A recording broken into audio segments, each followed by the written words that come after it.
All right, so in this video, we're gonna go over how to change your key fob battery. And if you're getting this message, it's pretty annoying. You can clear it out, but every time you start your car, this will come up, and eventually you're gonna get to the point where you're gonna have to use the alternate key off the fob to get in your car, which is something you don't want.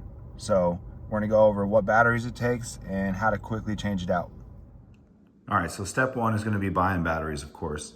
And the battery that these key fobs take is the 2032. You can buy any brand, Energizer, Duracell, Honda, doesn't matter, they're all the same. I chose Energizer because I really don't want to have to replace these for at least a couple years. And I'm at the point where both of my key fobs are dying. So I bought two to change out both of them. But in this video, we're just gonna go over one. All right, so I got the first battery removed from the packet, and your key fob should look similar to this. On the back side of your key fob, there's gonna be a small little lever right here, and you're gonna push it down and pull it out. So this is the key in case your key fob does die and you need to start your car. And for removing the back side to reinstall the battery, the new battery, there's two grooves right here, and you're just gonna place that key inside of the grooves. And then once they're inside, you just twist up, and that pops the case away. So once you have the case popped away, you can see your old battery. This one in here is a Panasonic 2032.